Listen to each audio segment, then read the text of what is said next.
Hello every one. നമ്മൾ ഇന്ന് discuss ചെയ്യാൻ പോകുന്നത് വളരെ ഇമ്പോർട്ടൻ്റ് ആയിട്ടുള്ള കുറച്ച് കോൺസെപ്റ്റുകളാണ്. അതായത് ഇപ്പോൾ BSc അല്ലെങ്കിൽ BCA അല്ലെങ്കിൽ ഇനി കമ്പ്യൂട്ടർ സയൻസിൻ്റെ ഏത് സബ്ജക്ട്സ് പഠിക്കുന്ന കുട്ടികൾക്കും ഏറ്റവും ബേസായിട്ട് നമ്മൾ ആ ഒരു ഫീൽഡിലേക്ക് കയറുമ്പോൾ അറിഞ്ഞിരിക്കേണ്ട കുറച്ച് പോയിൻറ്റ്സുകളും കാര്യങ്ങളൊക്കെയാണ്. അതായത് കമ്പ്യൂട്ടറിൻ്റെ components, types, hardware, software, memories, ഡീറ്റെയിൽസും കാര്യങ്ങളൊക്കെയാണ് നമ്മളിന്ന് ഡിസ്കസ് ചെയ്യാൻ പോകുന്നത്. ആദ്യം തന്നെ എന്താണ് ഒരു കമ്പ്യൂട്ടർ? നമ്മളിപ്പോൾ കമ്പ്യൂട്ടർ എന്താണെന്ന് അറിഞ്ഞിരിക്കണം. എന്താണ് അതിനകത്ത് നടന്നിരിക്കുന്നത് അല്ലെങ്കിൽ നടക്കുന്നത് എന്നൊക്കെ നമുക്കൊന്ന് അറിയേണ്ടതുണ്ട്. കമ്പ്യൂട്ടർ എന്ന് പറഞ്ഞാൽ സിമ്പിളായിട്ടൊരു ഇലക്ട്രോണിക് ഡിവൈസാണ്. അതിനകത്ത് എന്താ നടക്കുന്നത്? നമ്മൾ ഇൻപുട്ടായിട്ട് കുറച്ച് ഡാറ്റ കൊടുക്കും, അതെന്തോ ആവാം. ആ ഡാറ്റയെ കമ്പ്യൂട്ടർ അക്സെപ്റ്റ് ചെയ്ത് അതിനകത്ത് എക്സിക്യൂഷൻസ്, മാനിപ്പുലേഷൻസ്, പ്രോസസ്സിംഗ് ഒക്കെ നടന്നിട്ട് ഒരു ഔട്ട്പുട്ട് പ്രൊഡ്യൂസ് ചെയ്യും. അതാണ് കമ്പ്യൂട്ടറിനകത്ത് നടക്കുന്നത്. ഇങ്ങനെ നമുക്ക് കാൽക്കുലേഷൻസ് പെർഫോം ചെയ്യാം, അതേപോലെ ഡാറ്റ എത്രയും സ്റ്റോർ ചെയ്യാം, അതേപോലെ തന്നെ ഒരുപാട് കമ്പ്യൂട്ടറുകളായിട്ടൊക്കെ പരസ്പരം കമ്മ്യൂണിക്കേറ്റ് ചെയ്യാം. അങ്ങനെ ഒരുപാട് കാര്യങ്ങൾ നമുക്ക് കമ്പ്യൂട്ടർ യൂസ് ചെയ്തിട്ട് ചെയ്യാവുന്നതാണ്. ഇനി കമ്പ്യൂട്ടറിൻ്റെ ബേസിക് കമ്പോണൻസ് ഏതൊക്കെയാണെന്നുള്ളതാണ് ഫസ്റ്റ് നമുക്ക് ഡിസ്കസ് ചെയ്യാനുള്ളത്. കമ്പ്യൂട്ടറിൻ്റെ ബ്രെയിനിനെ കുറിച്ചാണ്. CPU, central processing unit. ഈ CPU-ക്കകത്താണ് എല്ലാ ഇൻസ്ട്രക്ഷൻസും എക്സിക്യൂട്ട് ചെയ്യുന്നത്. നമ്മളിപ്പോൾ നേരത്തെ പറഞ്ഞു, കാൽക്കുലേഷൻസ് ചെയ്യാം, ഡാറ്റ സ്റ്റോർ ചെയ്യാം, പിന്നെ എന്തൊക്കെ മറ്റു ഡിവൈസുകളായിട്ട് കമ്മ്യൂണിക്കേറ്റ് ചെയ്യാം. ഈ എക്സിക്യൂഷൻ നടക്കണമെങ്കിൽ ഈ സെൻട്രൽ പ്രോസസ്സിംഗ് യൂണിറ്റ് പെർഫോം ചെയ്യണം. അതുകൊണ്ടാണ് അതിന് ബ്രെയിൻ എന്ന് നമ്മൾ പറയുന്നത്. പിന്നെ മെമ്മറിയാണ്. മെമ്മറി റോമൊക്കെ ഉണ്ട്. അതൊക്കെ ടെമ്പററി മെമ്മറീസാണ് അല്ലെങ്കിൽ ടെമ്പററി സ്റ്റോറേജാണ്. നമുക്ക് ഡാറ്റയും ആപ്ലിക്കേഷൻസൊക്കെ കുറച്ച് സമയത്തേക്ക് സ്റ്റോർ ചെയ്ത് വെക്കാൻ വേണ്ടി. ഇപ്പോൾ കമ്പ്യൂട്ടർ ഇങ്ങനെ വർക്ക് ചെയ്യുന്ന ഇടയിൽ കുറച്ച് ഡാറ്റ പെർട്ടിക്കുലർ റാമിൽ കുറച്ച് സ്റ്റോർ ചെയ്യേണ്ടി വരും. നെക്സ്റ്റ് ഡാറ്റ അങ്ങനെ സ്റ്റോർ ചെയ്യാനും കീപ്പ് ചെയ്യാനൊക്കെ വേണ്ടിയിട്ടാണ് നമ്മൾ റോം പോലത്തെ മെമ്മറീസ് യൂസ് ചെയ്യുന്നത്. പിന്നെ സ്റ്റോറേജ് ഡ്രൈവ് ഉണ്ട്. അതായത് ഇത് പെർമനൻറ്റ് സ്റ്റോറേജാണ്. നമ്മൾ നേരത്തെ റാമൊക്കെ പറഞ്ഞത് ടെമ്പററി ആണെങ്കിൽ സ്റ്റോറേജ് ഡ്രൈവ് പെർമനൻറ്റ് സ്റ്റോറേജാണ്. ഡാറ്റയും പ്രോഗ്രാംസും ഓപ്പറേറ്റിംഗ് സിസ്റ്റം വരെ സ്റ്റോർ ചെയ്യുന്നത് ഇത്തരം പെർമനൻറ്റ് സ്റ്റോറേജിലാണ്. പിന്നെ വരുന്നത് input device. Keyboard, mouse, scanner, അതൊക്കെ നമ്മൾ സിസ്റ്റത്തിലേക്ക് അല്ലെങ്കിൽ കമ്പ്യൂട്ടറിലേക്ക് ഡാറ്റ അങ്ങോട്ട് കൊടുക്കാൻ വേണ്ടിയിട്ടാണ് യൂസ് ചെയ്യുന്നത്.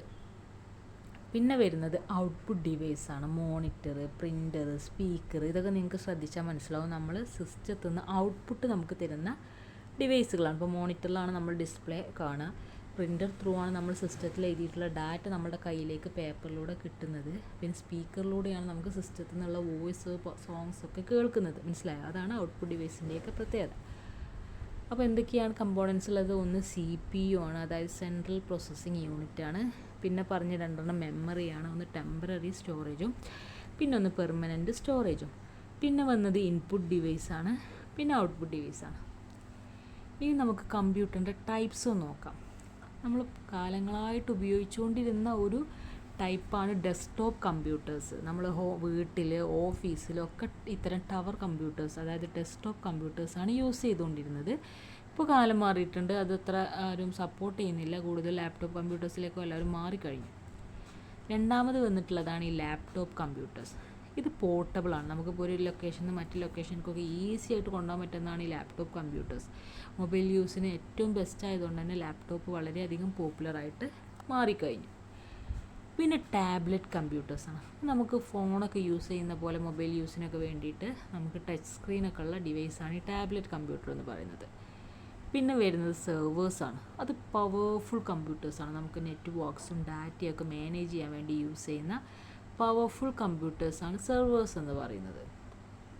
പിന്നെ സൂപ്പർ കമ്പ്യൂട്ടേഴ്സ് എന്ന് പറഞ്ഞു കഴിഞ്ഞാൽ ഹൈ പെർഫോമൻസ് കമ്പ്യൂട്ടേഴ്സാണ്. ഇപ്പോൾ കോംപ്ലക്സ് കാൽക്കുലേഷൻസ് ഒക്കെ വരുമ്പോൾ അവിടെ നമുക്ക് ഹൈ പെർഫോമൻസ് ആയിട്ടുള്ള കമ്പ്യൂട്ടേഴ്സ് വേണ്ടി വരും. അതാണ് സൂപ്പർ കമ്പ്യൂട്ടേഴ്സ്.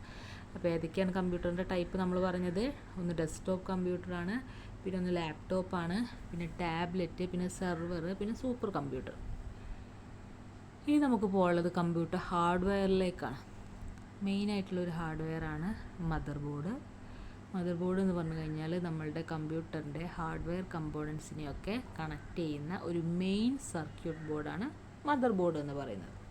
പിന്നെ പവർ സപ്ലൈ യൂസ് ചെയ്തുകൊണ്ട് നമുക്ക് AC പവറിനെ DC പവറിലേക്ക് കൺവേർട്ട് ചെയ്തിട്ടാണ് യൂസ് ചെയ്യുന്നത്. പിന്നെ ഗ്രാഫിക്സ് കാർഡ്, ഇത് നമ്മളുടെ ഔട്ട്പുട്ട് ഡിസ്പ്ലേനെ കൺട്രോൾ ചെയ്യും, അതേപോലെ തന്നെ ഗ്രാഫിക് പ്രോസസ്സിനെയൊക്കെ ഹാൻഡിൽ ചെയ്യുന്നത് ഈ ഗ്രാഫിക് കാർഡാണ്. പിന്നെ സൗണ്ട് കാർഡാണ്, ഇത് നമ്മളുടെ സ്പീക്കറിൻ്റെയൊക്കെ ഓഡിയോ ഔട്ട്പുട്ടിനെ ഹാൻഡിൽ ചെയ്യുന്നതും പ്രോസസ്സ് ചെയ്യുന്നതൊക്കെ സൗണ്ട് കാർഡാണ്.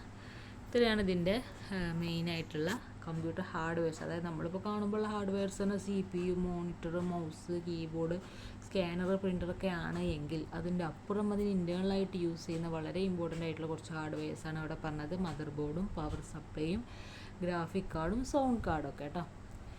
പിന്നെ കമ്പ്യൂട്ടർ സോഫ്റ്റ്വെയറിൻ്റെ കേസിലേക്ക് വരുമ്പോൾ ഫസ്റ്റ് വളരെ ഇമ്പോർട്ടൻ്റ് ആയിട്ടുള്ള ഒന്നാണ് ഓപ്പറേറ്റിംഗ് സിസ്റ്റം. ഇതാണ് നമ്മളുടെ കമ്പ്യൂട്ടർ ഹാർഡ്വെയർസിനെയും സോഫ്റ്റ്വെയർസിനെയൊക്കെ മാനേജ് ചെയ്യുന്ന ഒരു സോഫ്റ്റ്വെയർ.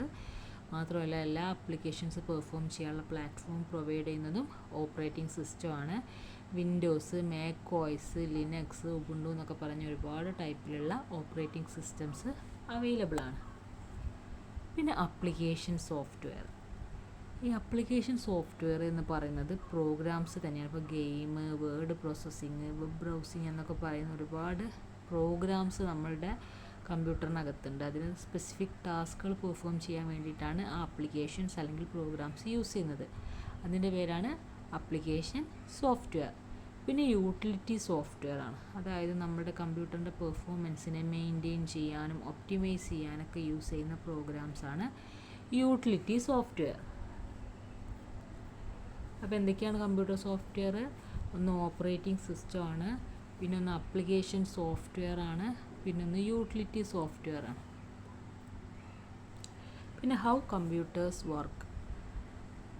ആദ്യം നമ്മൾ കമ്പ്യൂട്ടറിലേക്ക് എന്താ കൊടുക്കുന്നത്? ഇൻപുട്ട്. നമ്മൾ യൂസർ ഡാറ്റയും ഇൻസ്ട്രക്ഷൻസൊക്കെ ഇൻപുട്ട് ഡിവൈസിലൂടെ കമ്പ്യൂട്ടറിലേക്ക് കൊടുക്കും. CPU അത് പ്രോസസ്സ് ചെയ്യും, ആ ഇൻസ്ട്രക്ഷൻസൊക്കെ എക്സിക്യൂട്ട് ചെയ്യും, കാൽക്കുലേഷൻസൊക്കെ പെർഫോം ചെയ്യും. പിന്നെ ഡാറ്റ എടുത്തിട്ട് മെമ്മറിയിലോ സ്റ്റോറേജ് ഡിവൈസിലോ കൊണ്ടുപോയിട്ട് സ്റ്റോർ ചെയ്ത് വെക്കും. എപ്പോഴാണോ നമുക്ക് ഔട്ട്പുട്ട് വേണ്ടത് വെച്ചാൽ മോണിറ്ററിൽ അത് ഡിസ്പ്ലേ ചെയ്യും, എന്നിട്ട് ഔട്ട്പുട്ട് ഡിവൈസ് ആയിട്ടുള്ള പ്രിൻ്ററിലൂടെ നമുക്കത് പ്രിൻ്റ് ചെയ്യാനും പറ്റും. ഇങ്ങനെയാണ് അതിനകത്ത് കമ്പ്യൂട്ടർ വർക്ക് ചെയ്യുന്നത്. ആദ്യം ഇൻപുട്ട്, പിന്നെ പ്രോസസ്സിങ്, പിന്നെ സ്റ്റോറേജ്, പിന്നെ ഔട്ട്പുട്ട്.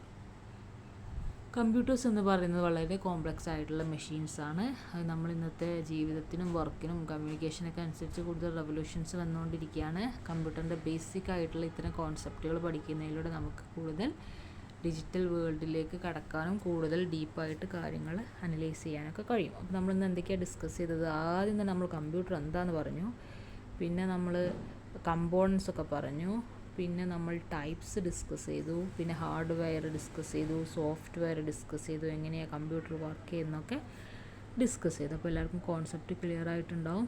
Okay, thank you.